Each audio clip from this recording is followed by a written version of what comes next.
রান্না করার সময় দুই শব্দের একটি জিকির মহিলারা করতে পারলে ওই পরিবারের উপর আল্লাহ রাব্বুল আলামিন গায়েবী রিজিক নাজিল করবেন। আমার মা বোনরা যখন রান্না করে তারা যদি দুইটি শব্দের একটি জিকির সব সময় পড়তে পারে রান্না করার সময়, আল্লাহ রাব্বুল আলামিন তার গায়েবী খাজানা থেকে আল্লাহ রাব্বুল আলামিন রিজিকের বরাদ্দ করবেন। আল্লাহর হাবিব সাল্লাল্লাহু আলাইহি ওয়াসাল্লামের হাদিসের মাধ্যমে এই আমলটি অ্যাপ্রুভড এবং আহমদ ইবনে হাম্বল রাহিমাহুল্লাহ তার ঘটনা থেকে এই আমলটি পাওয়া যায়। অনেকে অনেক সময় বলে, হুজুর আপনারা এত রিজিকের ওয়াজ করেন, আপনারা নিজেরাই এই আমল করলে পরে তো আপনাদের রিজিকের অভাব হয় না। দেখেন ভাই, রিজিকের যে ব্যাখ্যা, রিজিকের যে বুঝ, এটা আপনারা বুঝেনি না।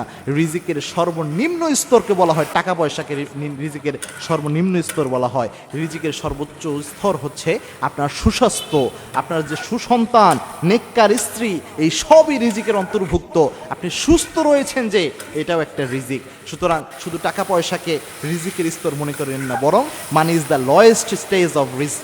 রিস্কের সর্বনিম্ন স্টেজ হচ্ছে এই টাকা পয়সা। সুতরাং রিজিক যদি বৃদ্ধি করতে চান, মা বোনরা এই কাজটা করতে পারেন। সেটা হচ্ছে যখনই আপনি রান্না করছেন তখন ইস্তেগফারের আমল করবেন। ইস্তেগফারের আমল কত গুরুত্বপূর্ণ আল্লাহর হাবিব সাল্লাল্লাহু আলাইহি ওয়াসাল্লাম জানিয়েছেন, মাল্লাজিমাল ইস্তেগফার, ইস্তেগফারের সাথে যে ব্যক্তি লেগে থাকে, তিনটা পুরস্কার আল্লাহ রাব্বুল আলামিন তাকে দান করেন। তার মধ্যে একটা পুরস্কার হচ্ছে ওয়ারযুকুহু হাইসু লা ইয়াহতাসিব, এমন জায়গা থেকে আল্লাহ রিজিক দেয় যা সে কল্পনাও করে নাই। কিন্তু রান্না করার সময় কেন ইস্তেগফার করতে হবে, এটা আমাদের চিন্তা আসতে পারে। আহমদ ইবনে হাম্বল রাহিমাহুল্লাহ যুগ শ্রেষ্ঠ একজন মুহাদ্দিস ছিলেন। তিনি একদা হাদিস তালাশের জন্য তিনি ঘর থেকে বের হয়েছিলেন। তিনি খোঁজা শুরু করছিলেন হাদিস। তো এক জায়গায় তিনি রাতের বেলায় তিনি চিন্তা করলেন, এই জায়গায় রাতের বেলায় এশার নামাজের পরে মসজিদেই তিনি থাকার চিন্তা করলেন। কিন্তু মসজিদের যিনি খাদেম ছিলেন, তিনি ইমাম আহমদ ইবনে হাম্বলকে চিনতে পারেন নাই, যিনি জগৎ বিখ্যাত মুহাদ্দিস। তিনি বললেন, না, মসজিদে রাতের বেলায় থাকা যাবে না, আপনি অন্য কোথাও যে অবস্থান করেন। ইমাম আহমদ ইবনে হাম্বল তিনি চিন্তা করলেন, গভীর রাত কোথায় যে অবস্থান নেওয়া যায়। তিনি লক্ষ্য করলেন একজন যুবক রুটি বিক্রেতা, তিনি রুটি বিক্রি করছেন। ইমাম আহমদ ইবনে হাম্বল চিন্তা করলেন, যাই ওই যুবকের কাছে যেই তার চুলার পাশে বসে রাতটা কাটাইয়া দেই। যুবককে বললেন, যুবক ভাই, রাতটা কি আমি তোমার চুলার পাশে বসে কাটাতে পারি কিনা? ইমাম আহমদ ইবনে হাম্বলকে ওই যুবক বললেন, হ্যাঁ মুসাফির, অবশ্যই আপনি পারেন, আপনি এখানে চুলার পাশে বসে রাত কাটিয়ে দেয়।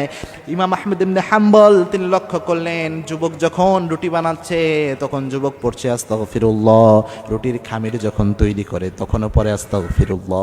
সবসময় ওই যুবক শুধু আস্তাগফিরুল্লাহ পড়ে। ইমাম আহমদ ইবনে হাম্বল অবাক হয়ে গেলেন। ওই যুবককে বললেন, হে যুবক ভাই, তুমি সব সময় দেখছি আস্তাগফিরুল্লাহ পড়ছো, এর কারণ কি এবং এর কারণে কোনো ফজিলত তুমি পেয়েছো কিনা?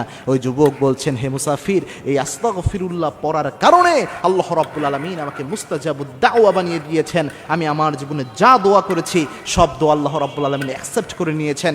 কোনো দোয়াই আল্লাহ রাব্বুল আলামিন আমার কবুল করেন নাই, এমন হয় নাই। সুতরাং ইস্তেগফারের এই ফজিলত আল্লাহ আমাকে দিয়েছেন। ইমাম আহমদ ইবনে হাম্বল অবাক হয়ে গেলেন। ইমাম আহমদ ইবনে হাম্বল ওই যুবককে বললেন, আল্লাহ তোমাকে মুস্তাজাবুদ দাওয়া বানিয়েছেন। ওই যুবক বলছেন, হ্যাঁ আল্লাহ